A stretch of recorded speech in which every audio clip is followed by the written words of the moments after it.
For me, just painting pictures is no longer enough. I need to share my paintings with others. These are the words of the president of a local art group, but I think they apply to most of us who want to create art. In order to connect with the viewer of your work, you need to transfer some idea or feeling or viewpoint from you to that viewer. And to do that effectively, you need to grab their attention by showing them something that excites them. Hi, I'm Gary Gumble, founder of BeginningArtist.com, and I'm here to tell you the answer to creating exciting art isn't that you always have to draw or paint a really exciting subject. Look how I took an ordinary walking path in a park where I live and created something attention-grabbing. The truth is, almost anything can be made interesting. Look at what Spokane, Washington artist Sheila Evans did with these dried up frozen leaves she photographed one winter. She transformed them from something very mundane to something exciting. What matters isn't what you draw or paint. What matters most is how you draw or paint it. Take, for instance, my drawing of this model. The pose itself is not that interesting. It only becomes interesting when I change reality. I created excitement and visual surprise by showing the model in a way you aren't expecting, in a way that piques your imagination. And that's what pulls you into the art. Well, if you think about it, then the really big question becomes, how do you consciously and intentionally create exciting art and be able to do it consistently? Because let's face it, it doesn't do much good if one day you create a nice piece of art, but you're not really sure how you did it. And if you're not sure how you did it, how do you do it again?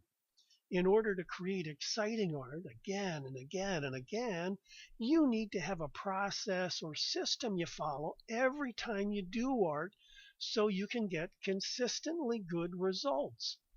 Now, good art, exciting art, happens when you get 5 basic ingredients all working together: idea, design, color values, drawing, and edges. Now, these 5 ingredients aren't anything new to you, I'm sure, but they are much like the basic ingredients of bread, which is flour, water, salt, butter, and yeast. Now, some people learn to combine these ingredients in just the right way to consistently create something mouth-wateringly delicious. Other people throw these very same ingredients together haphazardly or leave some of them out, and they get bread that is a lot less tasty. It's the same in art. Use all 5 of these ingredients correctly, and you are on the road to exciting art. No matter what medium you use, no matter what subject you like to draw or paint, no matter how you like to work. And I want to emphasize that these ingredients apply just as much to drawing as painting. Exciting art begins with an idea. How are you going to connect with the viewer? How are you going to grab his attention and make him look at your art? How are you going to make your art more interesting than reality? Now, there are a lot of ways to do that, but one of the important ways you do that is by creating a little visual surprise. You show the viewer something she isn't expecting. As one small example of what I mean, in an article for my weekly email newsletter to my subscribers, I wanted to convince them that having a good idea was one of the keys to creating good art. I could have just used a photograph of keys to illustrate my point, but that would have been a pretty obvious and probably not very interesting solution.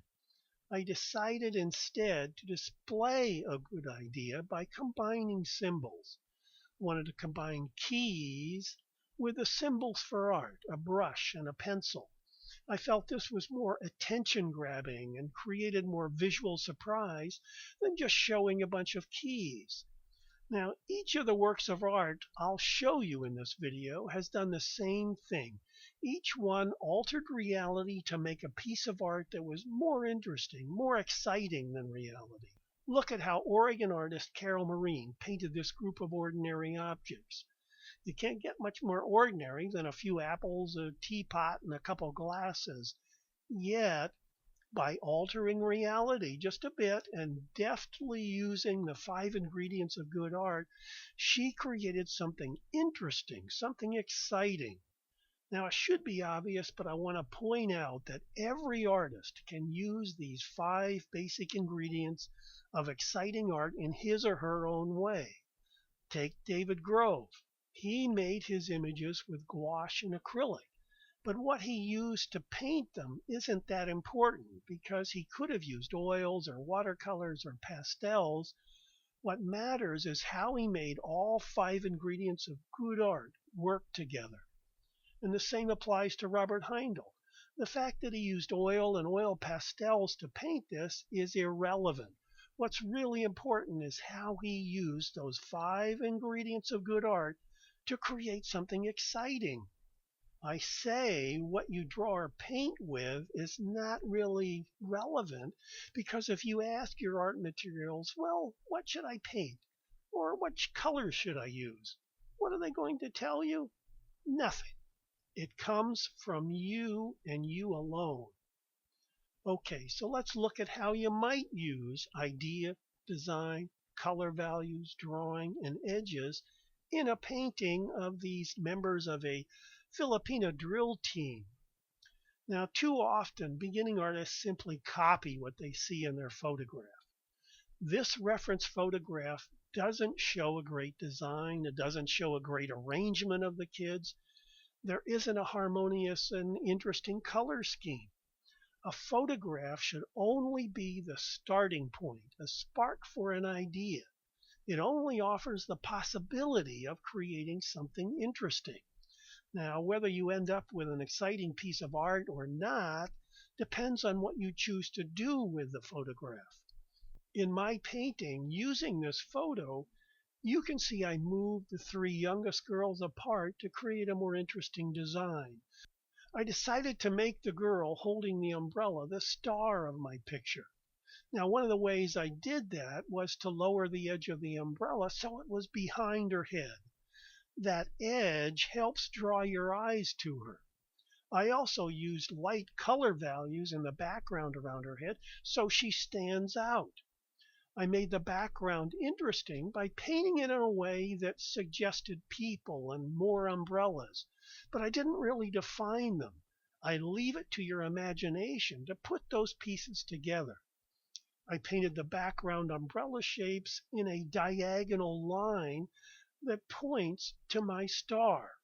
And I was able to do these things because I use a system for combining these 5 ingredients and making them work together to create exciting art. Art that grabs your attention and pulls your eyes into it. Now, if you don't know how to create excitement and visual surprise in your work, you can quickly lose the viewer's interest.